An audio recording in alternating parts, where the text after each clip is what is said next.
Good morning, Pandurang, and congratulations on your remarkable achievement in the IFS examination. And we are proud to have you here with us today. Thank you. Thank you very much for having me here. Okay, to start off, could you please provide a brief introduction about yourself? Yeah, I'm from Bagalkot district of Karnataka. I've done my schoolings from Navodaya Vidyalaya, Bagalkot, and after that, I've done my graduation from RV College of Engineering in Electronics. And after that, I've worked for over 1 year, and then I started preparation for UPSC. My father is a farmer. Uh, Could you share a bit about what really inspired you to pursue a career in civil services?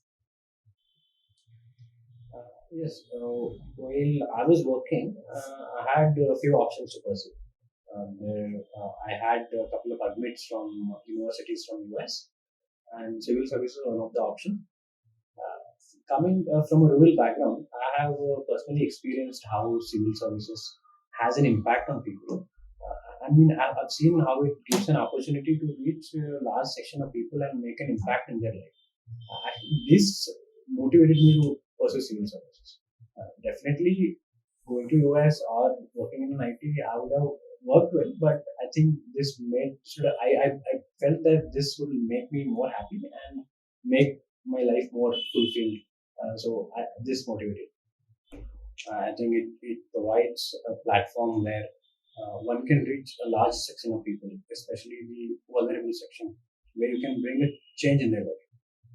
So apart from that, the diversity that the civil services offers, and the very much fields that one can get to work on, that is very interesting.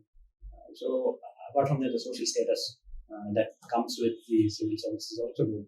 So these are all the attraction, I would say, inspiration for me to pursue civil services. What difficulties did you face during your preparation, and how did you keep your motivation high during the long journey? Yes, fortunately, unfortunately, it has been a long journey for over 4 years now. Uh, Difficulties do come. Sometimes one may not make through a particular step, and then there will be setbacks and all. Yes, I couldn't make out of mains twice, and then I couldn't come out. I reached till interview and I didn't clear twice. So yes, I always these sort of things put some self doubt, but I've always kept my hopes high. I believed in myself, and I knew that I can do it. But there are some mistakes that I should make correction. So yes, the as I said, the service that what the inspiration and motivation, because the service is so good and so diverse. I think that's the only motivation for me to go ahead. If you'd have to give one advice to a younger self, what would that be? Uh, One advice. So I think service everyone who comes to preparation. I expect them to be driven that towards the services. That they should have a strong motive, and once they have that, they should be very consistent with the preparation because the journey it may take 2 years or it may take 5 years. Only if you're driven, you may sustain long here. So that is my observation. That has been my experience as well. And apart from that, once the preparation is started, I advise the candidates to prepare mains well before they give an attempt. So once they are very much prepared about the mains, and they can go ahead and do a prelims attempt. Otherwise, it will be long. Like they'll get stuck into this very cycle, and it don't work well. So yeah, this one advice. Could you share a bit about your prelim strategy and main strategy? Yeah, prelim strategy, as there are many sources available, I'll just explain what I did. Uh, One thing that prelims today, in the last 4 years, I have been giving attempts, and there has been a drastic change in the way prelims paper is coming. Now it is very much random, and bit of logical and analytical skills is needed, but certain things remain constant. What I have observed is people should stick to basics: economy, politics, modern history, environment, science, technology. The basic questions will not change, and the aspirant should make proper notes from the basic sources such as Lakshmikant and the spectrum for modern history, and maybe Shankar IAS or some PMF IAS book for environment. Make notes and do revision, multiple revision, and apart from that, you should give multiple mock exams. That's where you test your analytical skill. The prelims exam is not only about the knowledge and the preparation, it is also about application of the mind, because the questions are very random and it is impossible to prepare everything and go. So in that, when you sit there in the actual exam, what you need is that analytical skills to logically come to a conclusion. I think that is what the UPSC is looking in an aspirant. So that you can develop once you have a strong base and you prepare with mock test. So multiple mock test revision is a strategy. And what about your main strategy? Yeah, mains is again a different ballgame. Although the syllabus remains the same, it is about the writing and analytical analysis and writing skills. So there again, one should be very much good with the basics. Here comes the answer writing part. So answer writing part is very important, because the time limit is there in mains exam. It is very time is very good, very constrained actually. So one has to be very good in writing as well.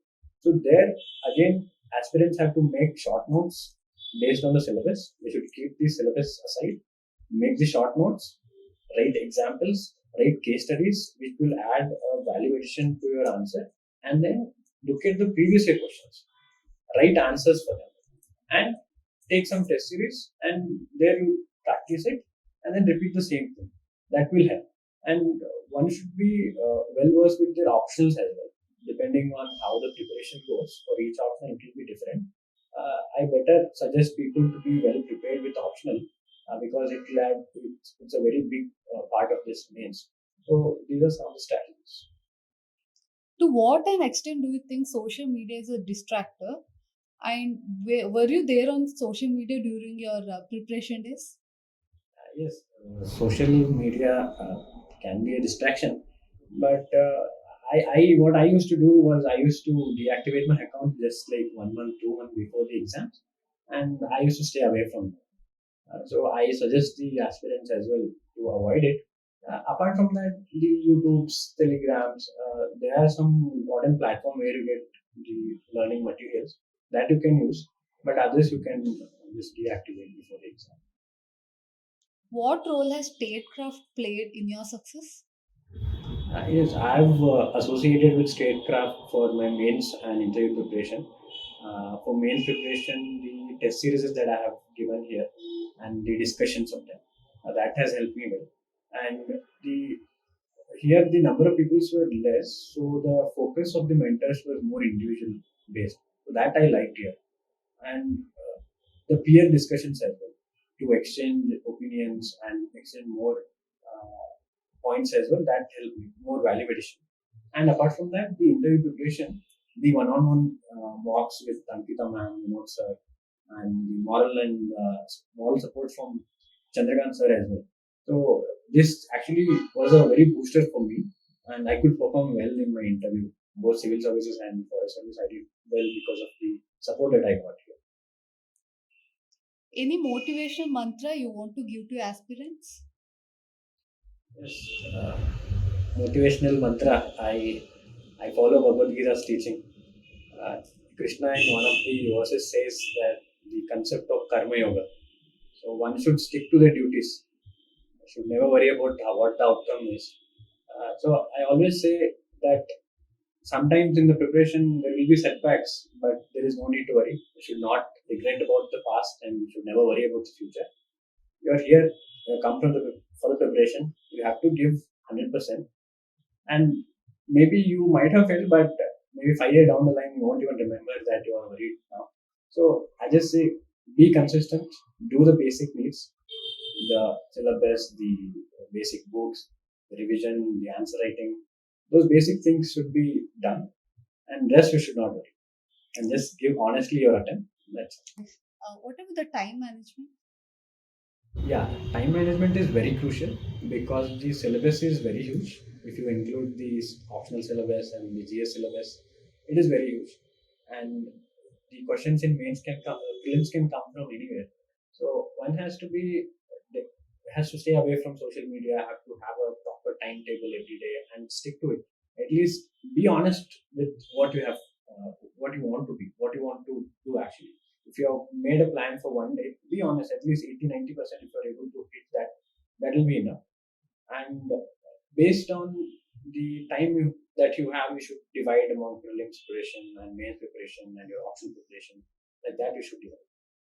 And the whole process goes for 1 year. Although the time seems 1 year, but once you're at it, it just passes away. So be prepared for that. Your dedication and hard work are truly inspiring. Thank you so much for sharing your journey and insights with us. And we wish you all the success and fulfillment in your role. Thank you very much. Thank you so much for